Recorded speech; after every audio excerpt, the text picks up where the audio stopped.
स्वर्णगिरी के राजमहल में अब एक नए प्रकार का सन्नाटा था। एक ऐसा सन्नाटा जो किसी आने वाले तूफान की पूर्व सूचना दे रहा था।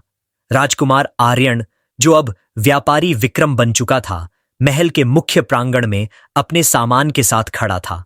उसके पास बेहतरीन रेशम, दुर्लभ सुगंधियां और कीमती पत्थर थे, जो किसी भी लालची राजा की आंखों को चौंधियाने के लिए पर्याप्त थे।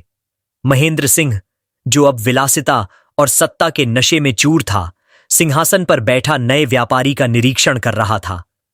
उसके पास ही उसका बेटा भानु बैठा था, जिसकी नजरें व्यापारी के लाए हुए कीमती रत्नों पर टिकी थीं। महाराज की जय हो, आर्यन ने अपनी आवाज को भारी बनाते हुए और सिर झुकाकर कहा। मैं सुदूर देशों से आया हूं। सुना है स्वर्णगिरी के राजा कला और सौंदर्य के पारखी हैं, इसलिए अपनी सबसे बेशकीमती वस्तुएं लेकर आपके चरणों में आया हूं। महेंद्र सिंह मुस्कुराया।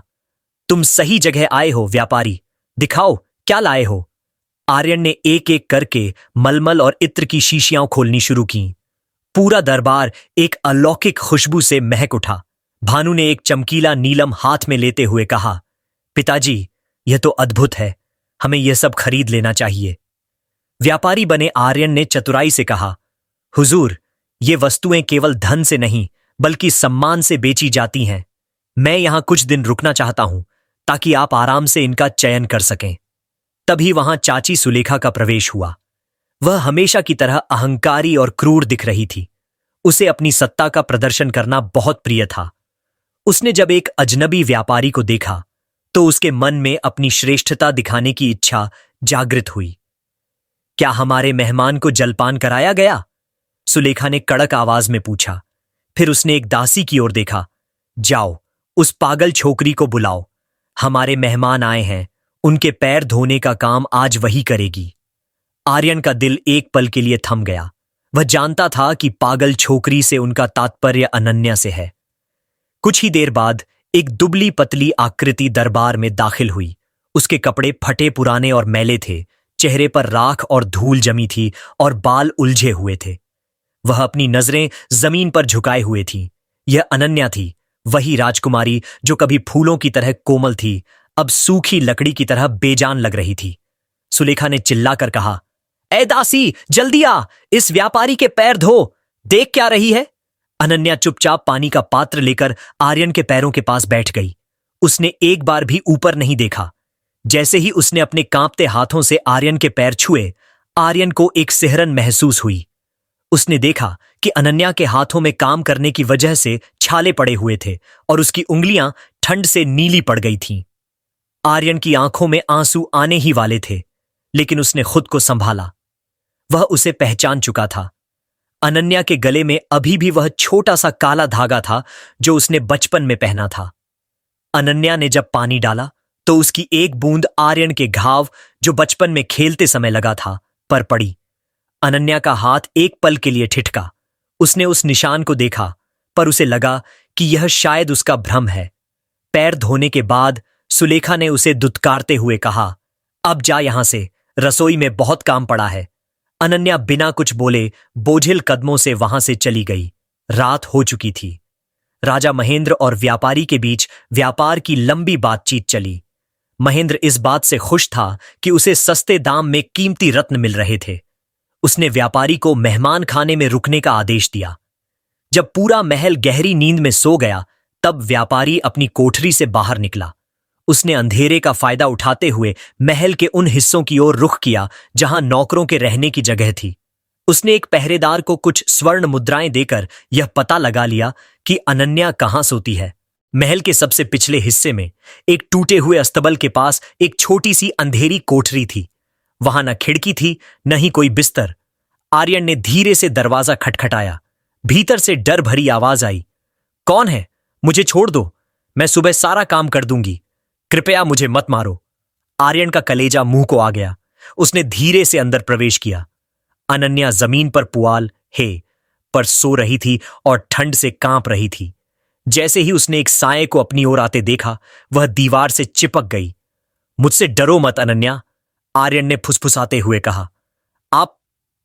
आप वही व्यापारी हैं? अनन्या ने हकलाते हुए पूछा।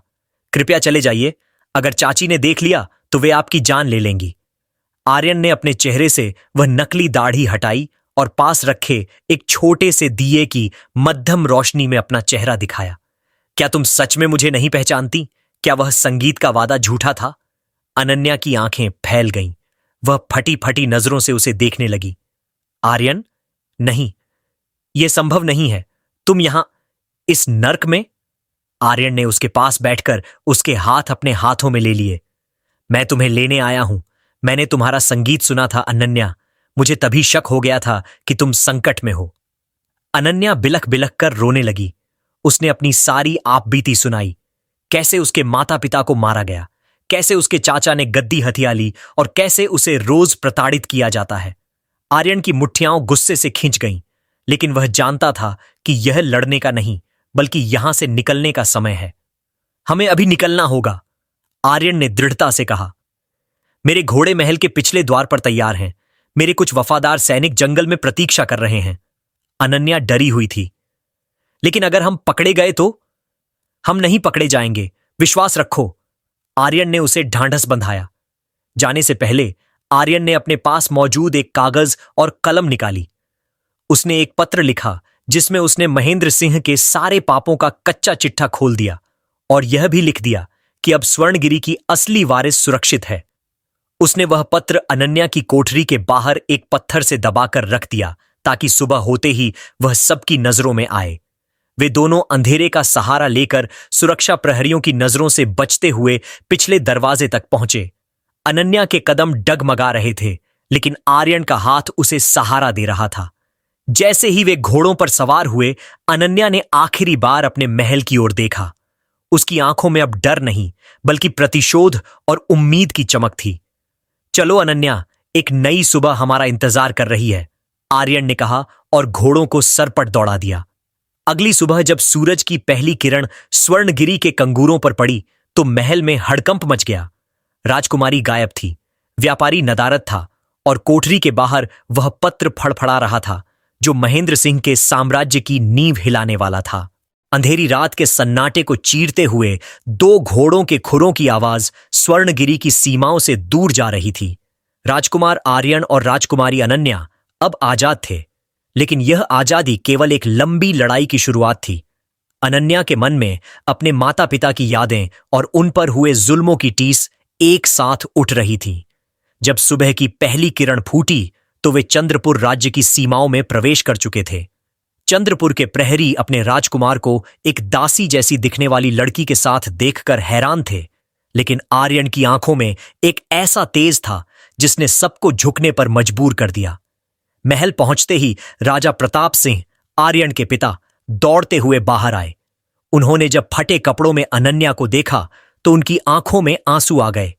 आर्यन ने संक्षेप में सारी सच्चाई बताई, कैसे महेंद्र सिंह ने विश्वासघात किया और कैसे उसने सालों तक अनन्या को तड़पाया। राजा प्रताप सिंह ने गरजते हुए कहा, मेरे मित्र विक्रम के साथ इतना बड़ा छल और हमने सोचा कि उसने हमें दोषी ठहराया। अनन्या बेटी, तुम केवल विक्रम की संतान नहीं, मेरी भी पुत्री हो। आज से चंद्रपुर की पूरी सेना तुम्हारे प्रतिशोध के लिए समर्पित है। अनन्या को शाही स्नान कराया गया, उसे रेशमी वस्त्राभूषण पहनाए गए।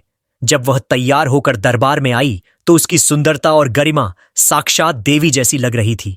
सालों के जुल्मों ने उसकी देह को थकाया था, पर उसकी आत्मा को और भी मजबूत कर दिया था। अगले ही दिन चंद्रपुर के मैदानों में शंखनाद हुआ। हजारों सैनिकों की तलवारें सूरज की रोशनी में चमक रही थीं। आर्यन और अनन्या ने मिलकर युद्ध की रणनीति बनाई। आर्यन चाहता था कि वे सीधे हमला करें, लेकिन अनन्या ने कहा, आर्यन, हमें अपनी प्रजा को भी बचाना है। वे भ्रमित हैं, वे अपराधी नहीं हैं। तय हुआ कि एक टुकड़ी गुप्त रास्ते से जाएगी और दूसरी सामने से। इसी बीच स्वर्णगिरी का एक ईमानदार सेनापति जो सालों से महेंद्र सिंह के डर से चुप था, भागकर आर्यन के खेमे में आ गया। उसका नाम वीर सिंह था। उसने अनन्या को पहचान लिया और उसके पैरों में गिर पड़ा। अनन्या ने उसे उठाकर कहा, वीर सिंह जी, समय रोने का नहीं, स्वर्णगिरी को पाप से मुक्त करने का है। युद्ध की सुबह आ गई। चंद्रपुर की विशाल सेना स्वर्णगिरी की सीमाओं पर पहुंच गई। महेंद्र सिंह घबरा गया। उसने अपनी सेना को आदेश दिया कि वे हमलावरों को मार गिराएं। लेकिन इसी बीच सेनापति वीर सिंह गुप्त रूप से स्वर्णगिरी के गांवों में घुस गया। उसने गांव के चौराहों पर खड़े होकर जोर जोर से चिल्लाना शुरू किया, स्वर्णगिरी के भाइयों, जागो! जिस राजकुमारी अनन्या को तुम मृत समझ रहे थे वह जीवित है। जिसे तुम पागल समझ रहे थे उसे महेंद्र सिंह ने दासी बनाकर रखा था। राजा विक्रम सिंह की हत्या किसी बाहरी ने नहीं बल्कि इसी गद्दार महेंद्र ने की थी। यह खबर जंगल की आग की तरह फैल गई। लोग अपने घरों से बाहर निकल आए। क्या राजकुमारी जीवित है? क्या महाराज का कातिल महेंद्र है? जनता के भीतर सालों से दबा हुआ आक्रोश फूट पड़ा। उन्होंने खेतों के औजार, कुल्हाड़ियां और लाठियां उठा लीं। जब महेंद्र सिंह के सैनिकों ने जनता को रोकने की कोशिश की तो जनता ने उन्हें ही घेर लिया। हम अपने महाराज के हत्यारे के लिए नहीं लड़ेंगे। सैनिकों के बीच भी विद्रोह छिड़ गया। महल के सामने का दृश्य भयानक था। एक तरफ आर्यन और अनन्या अपनी सेना के साथ खड़े थे और दूसरी तरफ महल की दीवारों पर महेंद्र सिंह और उसका बेटा भानु अपनी हार देख रहे थे। आक्रमण! आर्यन ने तलवार हवा में लहराई। सेना और जनता ने एक साथ हमला किया। महल के दरवाजे तोड़ दिए गए। भानु ने आर्यन को रोकने की कोशिश की, लेकिन आर्यन के एक ही प्रहार ने उसे धूल चटा दी। जनता महल के भीतर घुस गई। वे महेंद्र सिंह और सुलेखा को ढूंढ रहे थे। सुलेखा अपने कमरों में छिपने की कोशिश कर रही थी, लेकिन औरतों की एक टोली ने उसे बालों से पकड़कर बाहर खींच लिया। महेंद्र सिंह को भी घसीटते हुए मुख्य प्रांगण में लाया गया। क्रोधित जनता ने उन पर पत्थर बरसाने शुरू कर दिए। इन्हें मार डालो! इन्होंने हमारे राजा को मारा! महेंद्र और सुलेखा लहूलुहान होकर जमीन पर गिर पड़े। वे बुरी तरह घायल थे। सुलेखा की चीखें निकल रही थीं और महेंद्र सिंह, जो कभी राजा बनकर अकड़ता था, अब अपनी जान की भीख मांग रहा था। तभी भीड़ के बीच से एक मधुर लेकिन दृढ़ आवाज आई, रुक जाओ! यह अनन्या थी। वह धीरे धीरे महेंद्र और सुलेखा की ओर बढ़ी। जनता शांत हो गई। सबको लगा कि अब अनन्या स्वयं अपनी तलवार से इनका अंत करेगी। अनन्या ने जमीन पर पड़े अपने चाचा और चाची को देखा। उनके चेहरे खून से सने थे और आंखों में मौत का खौफ था। उसने अपनी तलवार म्यान में डाल ली। आर्यन ने पास आकर कहा, अनन्या, इन्होंने तुम्हारे साथ जो किया उसकी सजा केवल मौत है। इन्हें दया के योग्य मत समझो। अनन्या की आंखों में आंसू आ गए। उसने झुककर अपने चाचा का हाथ पकड़ा। महेंद्र सिंह कांपने लगा। अनन्या ने कहा, चाचा जी, मेरे माता पिता चले गए, मेरा बचपन छीन लिया गया, लेकिन आज अगर मैं भी वही करूं जो आपने किया तो मुझमें और आप में क्या फर्क रह जाएगा? मेरे पिता हमेशा कहते थे कि बदला लेना वीरता नहीं, क्षमा करना सबसे बड़ा साहस है। अनन्या ने सुलेखा की ओर देखा। चाची जी, आपने मुझे बहुत मारा, पर फिर भी आप ही मेरा बचा हुआ परिवार हो। मैं आप दोनों को प्राणदान देती हूं। महल के प्रांगण में सन्नाटा छा गया। महेंद्र सिंह और सुलेखा की आंखों से पछतावे के आंसू बहने लगे। वे अनन्या के पैरों में गिर पड़े। हमें माफ कर दो बेटी, हम लालच में अंधे हो गए थे। महेंद्र सिंह फूट फूट कर रोने लगा। सुलेखा भी अनन्या के कपड़े पकड़कर क्षमा मांगने लगी। उस पल नफरत की आग बुझ गई और प्रेम की विजय हुई। कुछ दिनों बाद स्वर्णगिरी में एक नया उत्सव मनाया गया। यह उत्सव था राजकुमारी अनन्या के राज्याभिषेक का। स्वर्णगिरी की जनता ने अपनी राजकुमारी को सिर आंखों पर बिठाया। अनन्या ने अपने वादे के अनुसार अपने चाचा को मृत्युदंड नहीं दिया। महेंद्र सिंह को उनके पद से हटा दिया गया, लेकिन उनकी सेवा और प्रायश्चित के लिए उन्हें सेनापति का पद दिया गया, ताकि वे राज्य की रक्षा करके अपने पापों का प्रायश्चित कर सकें। सुलेखा ने महल की व्यवस्था संभालने में अनन्या की मदद करना शुरू किया, पर अब एक दासी की तरह नहीं, बल्कि एक सेवादार की तरह। उसी शुभ घड़ी में राजा प्रताप सिंह के प्रस्ताव पर अनन्या और आर्यन का विवाह संपन्न हुआ। पूरा राज्य फूलों से सजाया गया था। अनन्या ने अपनी वीणा उठाई और वही पुरानी धुन छेड़ी, पर इस बार इसमें दर्द नहीं, बल्कि मिलन की खुशी थी। अनन्या ने स्वर्णगिरी पर न्यायपूर्वक शासन किया। आर्यन अपने राज्य चंद्रपुर को संभालता था, लेकिन दोनों राज्य अब एक हो चुके थे। दोनों अक्सर मिलते और स्वर्णगिरी के बगीचों में बैठकर अपने बचपन को याद करते। यह कहानी हमें सिखाती है कि सत्य को कुछ समय के लिए दबाया जा सकता है, पर उसे मिटाया नहीं जा सकता। साथ ही यह भी बताती है कि क्षमा करना प्रतिशोध लेने से कहीं अधिक कठिन और महान कार्य है। नफरत केवल नफरत को जन्म देती है, लेकिन प्रेम और दया बड़े से बड़े पापी का हृदय परिवर्तित कर सकते हैं।